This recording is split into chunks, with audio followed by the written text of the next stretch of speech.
Salam sejahtera, terima kasih karena bersama dengan saya di Nazilin Unity Channel.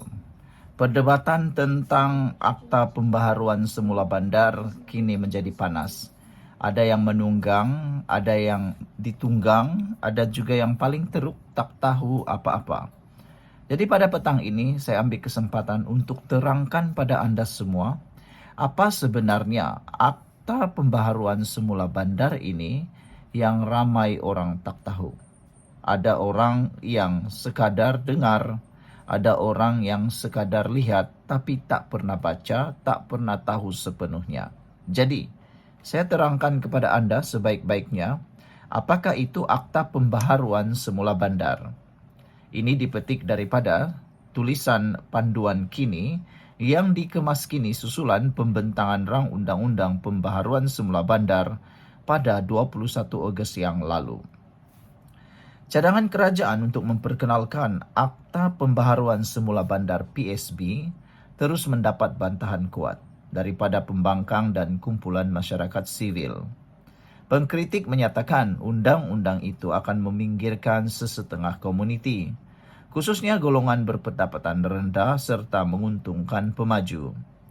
Panduan kini ini menyenaraikan apa yang kita tahu setakat ini mengenai PSB, Pembaharuan Semula Bandar. Sebelum kita teruskan ulasan ini, jangan lupa tinggalkan komen Anda dengan tanda pagar Kami Sayang Malaysia. Baiklah saudara-saudara sekalian, PSB merupakan undang-undang baru yang masih dalam perancangan.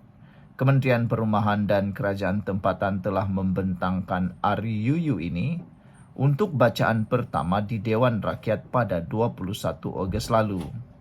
Ia dijadwalkan untuk bacaan kali kedua pada 28 Ogos ini, di mana para ahli parlimen akan membahaskannya. Tetapi baru sebentar tadi kita dapat maklumat terkini menyatakan bahawa pembentangan kali kedua, bacaan kedua untuk RUU PSB ini telah pun ditunda dan akan dibuat pada bulan Oktober. Jadi, kita bersyukur kerana ianya kini di dalam proses yang lebih baik. Sebelum kita teruskan ulasan ini, jangan lupa tinggalkan komen Anda dengan tanda pagar Kami Sayang Malaysia dan saya perkenalkan dulu kepada Anda semua. Ini terapi imun Transufactor for Life, terapi imun yang meningkatkan daya imun badan kita sehingga 400%.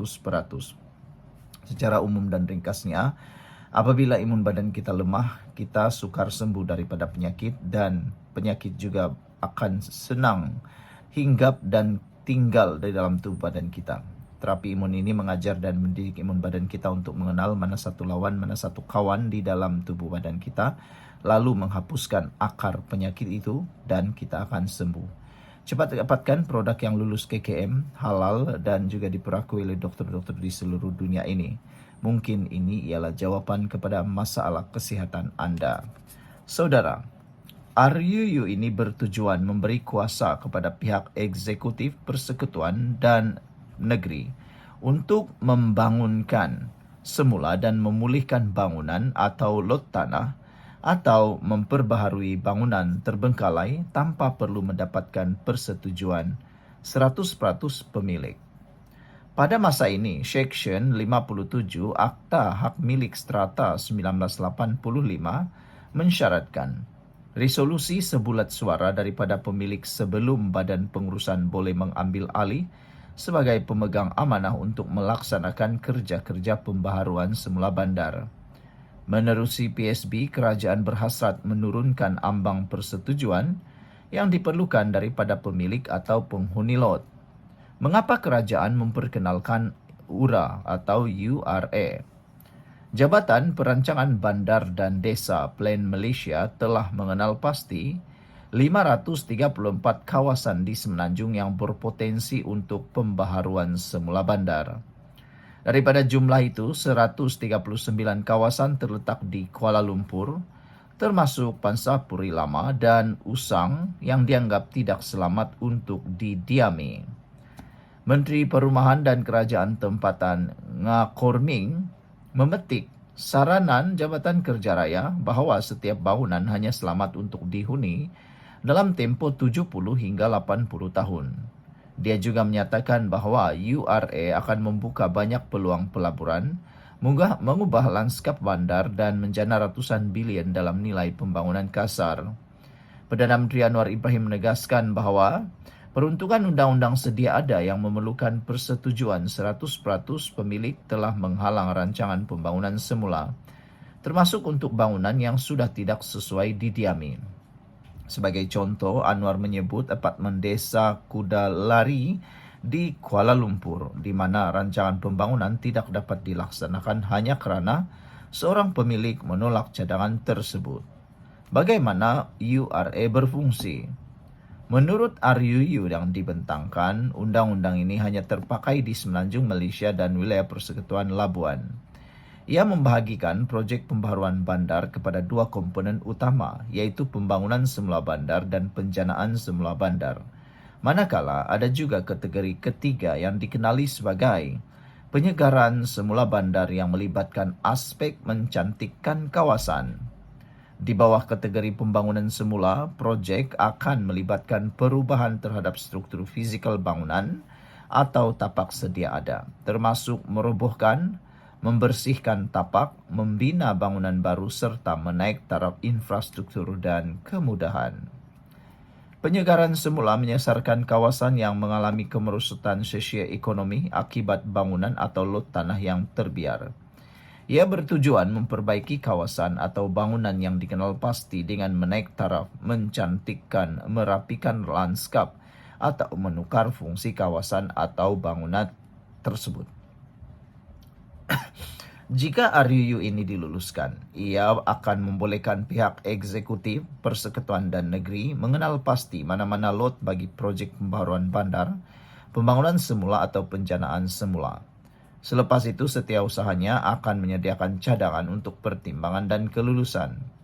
Sebaik sahaja projek diluluskan, pemaju akan ditugaskan untuk menjalankan sesi rundingan dengan pemilik atau penghuni lot yang dikenal pasti dan mendapatkan persetujuan mereka.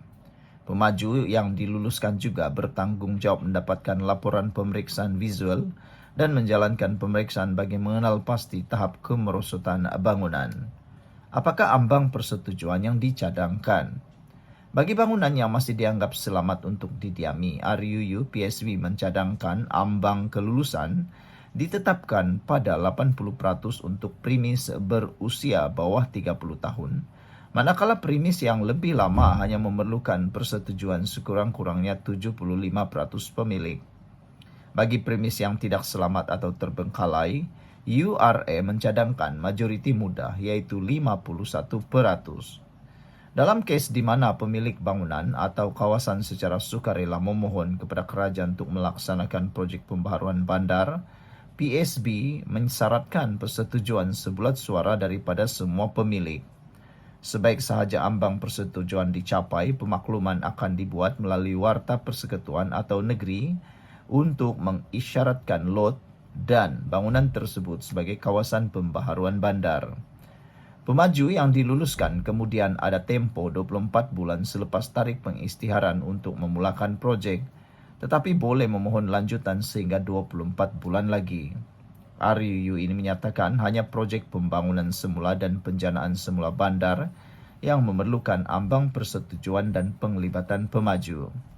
Penyegaran semula pula hanya melibatkan pihak berkuasa tempatan kawasan tersebut yang diberi kuasa untuk mengeluarkan notis kepada mana-mana pemilik atau penghuni yang dianggap wajar sebelum melaksanakan projek penyegaran semula. Apa pula yang pemilik akan dapat daripada URA ini? Kerajaan menjanjikan pemilik akan mendapat manfaat daripada projek pembangunan bandar termasuk peningkatan nilai hartanah mereka. Menurut RUU PSB, pihak berkuasa yang bertanggungjawab ke atas projek pembaharuan bandar perlu memastikan pemilik atau penghuni yang bersetuju dengan projek tersebut menerima tawaran yang tidak kurang berbanding apa yang mereka miliki sebelum projek dijalankan. Anwar berkata salah satu syarat di bawah PSB ialah pemilik tidak boleh menerima unit yang kurang daripada apa yang mereka miliki sekarang dalam apa jua bentuk. Ia tidak boleh lebih murah daripada unit lama. Ia tidak boleh lebih kecil. Ini adalah prinsip yang kita gunakan dan akan laksanakan. Jika sekarang rumah mereka ada 1 bilik, mereka akan dapat unit baru dengan sekurang-kurangnya 3 bilik. Itu syaratnya, katanya semasa sesi waktu pertanyaan Perdana Menteri di Parlimen. Menurutnya, plan Malaysia, pemilik dan penghuni akan ditempatkan penempatan yang selesa sementara menunggu projek siap. RUU ini tidak menyatakan jika terdapat sebarang insentif kewangan untuk pemilik atau penghuni yang bersetuju dengan projek tersebut. Bagaimanapun, ia menetapkan pihak eksekutif negeri boleh mencadangkan kepada pemerintah atau yang di-Pertuan Negeri agar insentif diberikan kepada pemilik atau penghuni. Perkara yang sama terpakai di peringkat persekutuan di mana cadangan mereka akan dikemukakan kepada menteri yang bertanggung jawab ke atas wilayah persekutuan. Ada juga klausa yang menyatakan memberikan kuasa kepada Menteri Perumahan dan Kerajaan Tempatan untuk menetapkan sebarang perkara berkaitan insentif.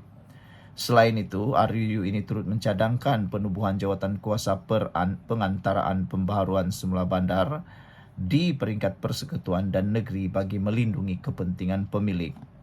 Jawatan kuasa ini bertanggung jawab mengendalikan proses pengantaraan dan mesti terdiri daripada 2 ahli lembaga perancang bandar serta sekurang-kurangnya 3 lain yang mempunyai pengetahuan dan pengalaman dalam bidang berkaitan undang-undang, pengurusan projek, sosiologi atau ekonomi.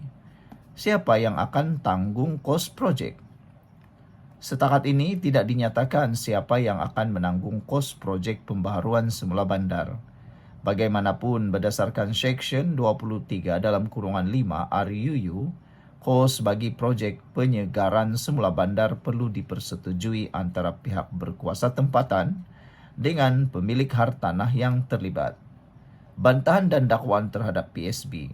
Perikatan Nasional dan para pemimpinnya mendakwa undang-undang ini akan mengganggu keseimbangan kaum di kawasan bandar, sekaligus menjadikan orang Melayu semakin terpinggir.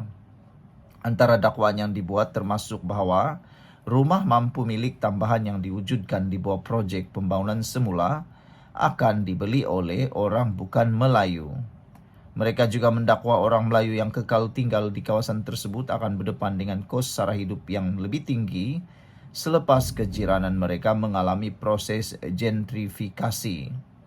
Beberapa pemimpin UMNO turut menyuarakan kebimbangan yang sama.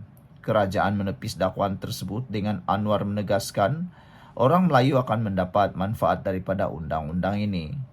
Ahli Parlimen Muar Syed Saddiq Syed Abdul Rahman pula melabel rang undang-undang ini sebagai akta rampas rumah dan mengingatkan ia berisiko memberi keuntungan tidak seimbang kepada pemaju dan dengan menjejaskan golongan berpendapatan rendah.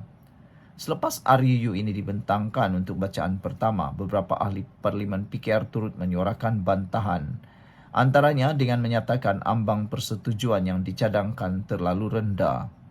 MCA juga menyuarakan kebimbangan mengenai ambang persetujuan selain kesan ekonomi berlawanan yang mungkin dihadapi oleh isi rumah berpendapatan rendah dan sederhana. Saudara-saudara sekalian, itulah dia apa yang patut anda tahu berita kebenaran berkaitan dengan rang undang-undang URA. Sekian untuk kali ini. Jangan lupa tinggalkan komen anda. Bye-bye.